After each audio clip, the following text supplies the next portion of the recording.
Monsieur le maire, bienvenue dans C'est-à-dire. Cette année marque les 90 ans du Front populaire qui a permis l'instauration des congés payés. En quoi cet anniversaire résonne-t-il avec les actions proposées par la ville cet été? Alors, il résonne d'abord d'un point de vue politique, c'était pas votre question, mais je le dis quand même, avec le risque d'extrême droite que l'on a à l'horizon. Et il résonne parce que malheureusement, toutes les questions posées par le Front populaire sont à nouveau d'actualité sur les questions de pouvoir d'achat, de dignité ouvrière, et puis de droit aux vacances, puisque le Front populaire a ouvert ce droit aux vacances. J'imagine d'ailleurs même que les personnes qui ont fait le Front populaire, s'ils voyaient aujourd'hui, 90 ans après, où on en est, ils se diraient faut reprendre la lutte pour regagner ce droit aux vacances, puisqu'il y a des personnes qui ne peuvent pas partir en vacances aujourd'hui, malheureusement. Alors, quelles actions sont proposées par la ville pour remédier à ça cet été? Il y en a beaucoup. Il y a des actions pour permettre le départ. C'est tout le travail d'ailleurs fait autour des colos de vacances. Mais il y a aussi pour aider les personnes les plus en difficulté à partir, à celles et ceux qui ne savent pas comment faire, on les soutient. Il y a l'Office municipal des loisirs qui est une aide aussi au départ, à la fois pour les personnes qui louent comme ils loueraient ailleurs, mais la seule différence c'est personne ne prend de dividendes sur le tarif de leur location.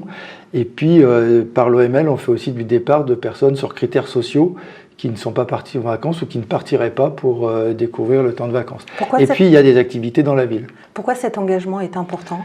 Cet engagement est important parce que les vacances, le droit au repos, le droit à la découverte, le droit à vivre autre chose que tout ce qu'on vit dans l'année, c'est un droit que l'on veut faire respecter et qu'à Gennevilliers on cherche à faire respecter. C'est un droit aussi civilisationnel, parce que une civilisation qui se respecte et tous les progrès de civilisation, c'est de travailler moins pour pouvoir avoir plus de temps pour soi. Alors pour celles et ceux qui ne partent pas, le parc des Cévines se transforme en station de vacances. Est-ce que c'est aussi une manière de faire vivre le droit aux vacances ici à Gennevilliers? Oui, bien sûr, et c'est pas simplement pour celles et ceux qui partent en vacances, parce qu'il y a ceux qui vont partir en août, mais ils en profitent en juillet. Et donc oui, c'est un moyen de faire en sorte que Gennevilliers résonne avec l'été et permette à toutes les personnes de mieux vivre ce temps de vacances, notamment pour les plus jeunes et pour les enfants, pour les familles aussi, parce que ça fait un moment de découverte d'activités ludiques autour de la piscine, mais il y a aussi des activités avec les bibliothécaires que je remercie, donc il y a une présence du livre dans le parc des Cévines, il y a une présence du jeu aussi, pour apprendre à jouer collectivement. En gros, il n'y a pas que la télé dans la vie, il y a beaucoup d'actions, de jeux qui permettent aux enfants de se développer, de grandir et de s'épanouir. Mais c'est vrai aussi pour les adultes, parce qu'il n'est pas interdit de jouer avec ses enfants, au contraire. C'est une priorité pour les jeunes et les enfants? Oui, c'est notre priorité éducative et qui se retrouve aussi l'été. On l'a toute l'année avec des activités culturelles, des activités sportives, des activités éducatives. Et pendant les vacances, c'est vrai aussi dans nos colonnes de vacances, et dans les centres de loisirs, on essaye de développer ce caractère éducatif. On a encore des améliorations à avoir, mais en tout cas, c'est notre volonté d'améliorer cela. Alors, on remarque que le programme est particulièrement dense en juillet, puis il évolue en août. Pourquoi cette organisation? Parce qu'en août, entre le 15 juillet et le 15 août, il n'y a quasiment plus personne dans la ville. Alors, il y a encore des personnes, et donc il y a encore des activités, puisqu'on fait encore des sorties de découvertes dans Paris ou des découvertes culturelles. Il y a aussi des activités sur la ville, notamment pour les jeunes qui sont concentrés sur l'espace Mandela, avec plein d'activités pour eux et pour elles.